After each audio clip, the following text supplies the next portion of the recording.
Hi అండి, welcome to అందరితమ్మ అమ్మాయి. నిన్న పెళ్లి రోజు పెద్దగా ఏం చేసుకోలేదండి. అత్తయ్యది ఇంకా సంవత్సరం అవ్వలేదు కదా, అందువల్ల సింపుల్గా గుడికి మాత్రం వెళ్ళొచ్చాం. వంటలు కూడా స్పెషల్గా ఏం చేయలేదండి, అందువల్ల తర్వాత వ్లాగ్ తీయలేదు. ఇది ఈరోజు తీసిన వ్లాగు. ఈరోజు పొద్దున్నే శనగలు నానబెట్టి ఉంచాను, కర్రీ చేశాను. బ్రేక్ఫాస్ట్కి ఏమో చపాతీ చేయాలి, మా అబ్బాయికి రైస్లో కూడా సరిపోతుందని చెప్పేసి శనగలు కర్రీ చేశానండి.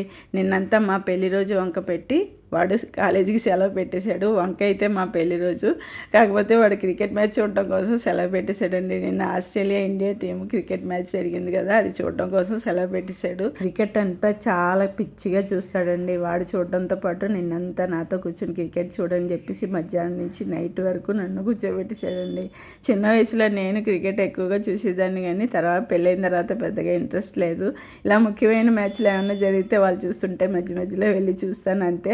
నిన్న ఆస్ట్రేలియాతో గెలవడంతో చాలా హ్యాపీ అయిపోయింది మా అబ్బాయికి, ఎందుకంటే మొన్న ఫైనల్లో ఓడిపోయారు కదా, ఈసారి గెలవాలి, ఫైనల్కి వెళ్ళాలని చెప్పేసి చాలా ఇంట్రెస్ట్గా వాడితో పాటు చూడటంతో నాకు చాలా ఇంట్రెస్ట్ అనిపించింది. ఇంకా మా అబ్బాయికి లంచ్ పెట్టి పంపించిన తర్వాత మా వారికి మునగాకు సూప్ చేశానండి. మునగాకు సూప్కి మునగాకు, కొద్దిగా ఉల్లిపాయ, టమాటా, జీలకర్ర, కొద్దిగా మిరియాల పొడి, పసుపు వేసి బాగా ఉడకబెట్టేసిన తర్వాత వడగట్టేసుకుని ఆ పిప్పిని లైట్గా గ్రైండ్ చేసేసుకుని వడగట్టి ఉప్పు కలుపుకుని తాగేస్తే షుగర్ ఉన్న వాళ్ళకైతే చాలా మంచిదండి. ఐరన్ కంటెంట్ మునగాకులో ఎక్కువ ఉంది.